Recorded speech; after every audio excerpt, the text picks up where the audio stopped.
आप सभी CUT aspirants अपनी प्रिपरेशन के दौरान डेली बेसिस पर ऐसे कई सारी कॉमन मिस्टेक्स करते हैं। बड़ी मिस्टेक्स नहीं, मोस्ट कॉमन मिस्टेक्स करते हैं, जिसकी वजह से आप सभी का जो स्कोर बहुत हाई आ सकता था, जैसे 750, 760, 780, 790, इन कॉमन मिस्टेक्स की वजह से आप सभी का स्कोर डाउन हो जाता है। नाउ गाइस, जब मैं आप सभी को वो मोस्ट कॉमन मिस्टेक्स के बारे में बताऊंगा तो आप में से कई सारे सीयूटी एस्पिरेंट्स को ये फील होगा कि भैया जो मिस्टेक्स के बारे में आप सभी ने बताया, मैं अभी 1 घंटे पहले पढ़ते समय यही सेम चीजें तो कर रहा था। Now, जब आप सभी को ये मिस्टेक्स अपने लिए बहुत ही रिलेटेबल लगने लगे तो एक चीज याद रख लो, इन तरीके की मिस्टेक्स आज के बाद से आपको कभी नहीं करनी। नाउ अब गाइस, मैं आप सभी के साथ वो सारी कॉमन मिस्टेक्स के बारे में बात करने वाला हूं जो आप लोग 100% इस समय पर कमिट कर रहे होंगे। मेरी आप सभी को ये रिकमेंडेशन होगी इस पर्टिकुलर वीडियो के लिए कि आपको ये वीडियो स्किप नहीं करनी चाहिए। अगर आप चाहें तो आप सभी स्पीड बढ़ाकर ये पूरी वीडियो देख सकते हैं, बट इस पर्टिकुलर वीडियो के लिए मेरा रिकमेंडेशन होगा कि आपको ये वीडियो तो पूरी देखनी चाहिए। Now mistake number 1 and that is कि do not consider boards and CUET exam separately. आप में से कई सारे ऐसे सीयूटी एस्पिरेंट्स हैं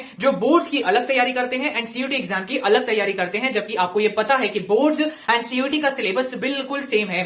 नाउ गाइस, यहां पे मेरी आप सभी को ये रिकमेंडेशन होगी कि अगर आप सभी बोर्ड्स की इस समय पे सेपरेटली तैयारी करेंगे एंड सीयूटी की सेपरेटली तैयारी करेंगे तो आपको देखने को मिलेगा कि फरवरी और मार्च का महीना बोर्ड कंज्यूम कर जाएगा और फिर जाके आपके पास बचेगा अप्रैल का महीना। क्योंकि आपने सिर्फ बोर्ड्स की तैयारी करी थी, सीयूटी स्पेसिफिक तैयारी नहीं करी थी, तो आपको अप्रैल के महीने में बहुत ही ज्यादा प्रेशर देखने को मिलेगा। क्योंकि आपको यह फील होगा कि यार बोर्ड्स के एग्जाम के दौरान जब मैं अपनी किताब को पढ़ रहा था तो मैंने ये पढ़ने की कोशिश नहीं करी कि यार इस लाइन से भी एमसीक्यू फ्रेम हो सकता है, मैंने तो बस इस पॉइंट ऑफ व्यू से पढ़ने की कोशिश करी कि मैं 5 नंबर का आंसर लिख के आ जाऊं। जब आपको ये थिंकिंग आएगी ना तो अप्रैल के महीने में आपको लगेगा कि यार मैं अभी भी डोमेन्स के लिए तैयार ही नहीं हूं। आपको वापस से एनसीईआरटी किताब उठानी पड़ेगी, वापस से नोट्स बनाने पड़ेंगे एंड कई सारी एनसीईआरटी की इंपॉर्टेंट लाइन जो आपने पहले छोड़ दी थी बोर्ड्स की तैयारी की वजह से वापस से पढ़नी पड़ेगी। सो ये जो डबल एफर्ट आपको करना पड़ेगा ये आप सभी सीयूटी एस्पिरेंट्स का टाइम वेस्ट करेगा। तो यहां पे मेरा आपको रिकमेंडेशन होगा बोर्ड्स और सीयूटी एग्जाम की साथ में तैयारी करो, और मैं अगर बोलूं तो सीयूटी स्पेसिफिक नोट्स बनाओ। Now mistake number 2 and that is avoid the tendency to skip और पीएचडी। नाउ गाइस, आप में से बहुत सारे ऐसे सीयूटी एस्पिरेंट्स हैं जो अपनी एनसीईआरटी की किताब को उठाते हैं, उसमें देखते हैं कि यार ये चैप्टर थोड़ा छोटा सा है, मैं इसको पढ़ लेता हूं।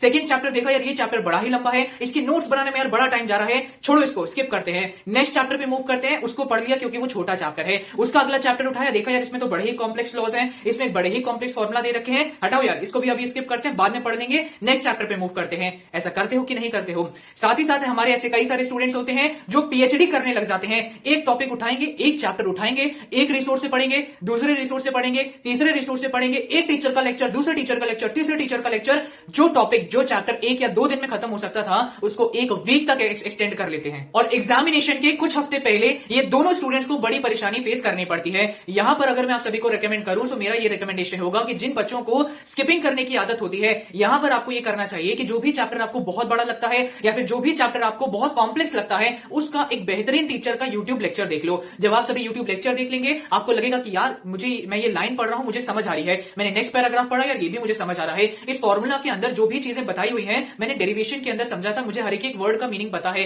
इस तरीके से जो कॉम्प्लेक्स चैप्टर, जो बड़े चैप्टर आपके लिए परेशानी बनते हैं, ये आपके लिए सोल्यूशन बन जाएंगे। साथ ही साथ जो बच्चे पीएचडी करते हैं दिमाग में ये रखते हैं कि भैया हर एक टॉपिक में एक्सीलेंस जरूरी है, ये मोमेंट वो नहीं है जहां पे आपको एक्सीलेंस करनी है, ये वो समय है जहां पे आपको रेलेवेंस के पीछे भागना है कि यार जो भी चीज इस समय पे रेलेवेंट है मैं सिर्फ उसको पढ़ूंगा और उतना ही पढ़ूंगा। एक्सीलेंस आप सभी जब अच्छे कॉलेज में आ जाओगे तब 4 साल एक्सीलेंस पे ही भागना। अभी तक जितने भी मिस्टेक्स मैंने बताई थोड़ा रिलेटेबल फील होना स्टार्ट हुआ? अगर रिलेटेबल लगा तो इस तरीके की गलतियां नहीं करनी है। अभी आपको और भी कई सारी मिस्टेक्स बताना बाकी है, बट आगे बढ़ने से पहले मेरी आप सभी से एक छोटी सी रिक्वेस्ट है, इस चैनल को सब्सक्राइब करना मत भूलिएगा, because that is something which is my motivation source. इस तरीके की क्वालिटी वीडियोस बनाने के लिए 1 या 2 दिन नहीं बट कई दिनों का रिसर्च टाइम लगता है। आपके कमेंट्स को एनालाइज करना पड़ता है कि आप लोग क्या गलतियां कर रहे हैं एंड उसके क्या सोल्यूशंस आप सभी को प्रोवाइड किए जा सकते हैं। एंड गाइस, ये जो अभी आप वीडियोस देख रहे हैं ना, ये कुछ भी नहीं है। आप सभी का जब सीयूटी और पास आने लगेगा तो और भी बेहतरीन क्वालिटी का आप सभी को स्टडी मटेरियल में प्रोवाइड करूंगा and educational guidance and mentorship related videos provide करूंगा जो पॉसिबली आपको इधर उधर देखने को ना मिले।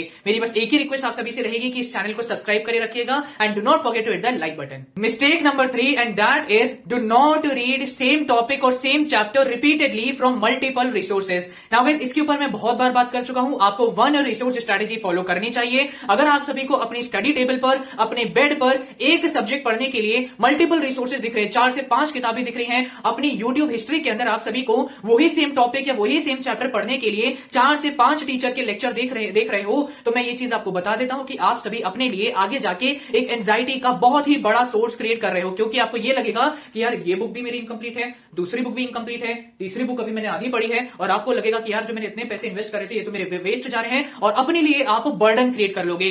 बर्डन कम करो भाई, बर्डन कम करो, अपने आप को लिमिट करो। ये यूपीएससी नहीं है, इतना बड़ा भी अपने आप के लिए बर्डन क्रिएट नहीं करना है। एक एनसीईआरटी, एक रेफरेंस बुक और मैक्सिमम यूट्यूब का एक टीचर या फिर दूसरा teacher, that's enough. Mistake number 2 and that is do not change your strategy again and again. आप में से कई सारे ऐसे सीरियस एस्पिरेंट्स में देखता हूं जो अपने लिए स्ट्रैटेजी बनाते हैं, वीक का टारगेट बनाते हैं, मंथली टारगेट्स बनाते हैं, टाइम टेबल बनाते हैं, शेड्यूल बनाते हैं और उन अपने टारगेट्स को अचीव करने के लिए अपना एक रूटीन भी सेटअप करते हैं। लेकिन यूट्यूब के ऊपर जो इधर चैनल पे आ गया एक रोड मैप, दूसरे चैनल पे आ गया कंप्लीट प्लान, तीसरे चैनल पे आप सभी का आ गया ये स्ट्रैटेजी, इन चीजों को देख के आप सभी को लगता है कि यार जो मैंने स्ट्रैटेजी बनाई इसके अंदर ये कमी है, इसको ऐड कर देता हूं, या दूसरे चैनल पे वीडियो हो गए इसको भी देख लिया, यहां पे भी चेंजेस कर देता हूं। इस तरीके से अपने प्लान में बार बार चेंजेस लाने की जरूरत नहीं है। मेरा यहां पे एक रिकमेंडेशन आपको ये रहेगा कि आप सभी को एक हफ्ता पहले अपनी स्ट्रैटेजी फॉलो करनी चाहिए। जब आप सभी को ये दिखे कि जो मैंने फॉलो किया उससे मुझे बेनिफिट मिल रहा है, उससे मेरे टारगेट्स अचीव हो रहे हैं, तब आप सभी को अपनी स्ट्रैटेजी में कोई भी चेंजेस लाने की जरूरत नहीं है। लेकिन जब आपको लगे कि यार अपनी स्ट्रैटेजी एक हफ्ते तक फॉलो करने के बाद भी मुझे कोई बेनिफिट प्राप्त नहीं हुआ है, तब जाके आप सभी अलग अलग स्ट्रैटेजीज या वीडियोस को देख सकते हैं, बट टिल देन आपको अपनी ही स्ट्रैटेजी पर स्टिक रहना चाहिए। नाउ ऐसे सिचुएशन में ऐसे स्टूडेंट्स के साथ ऐसा होता है कि भाई छोड़ो यार नोट मेकिंग, क्यों नोट्स बनाना, अपने टॉपर दोस्त का मैं नोट्स ले लेता हूं।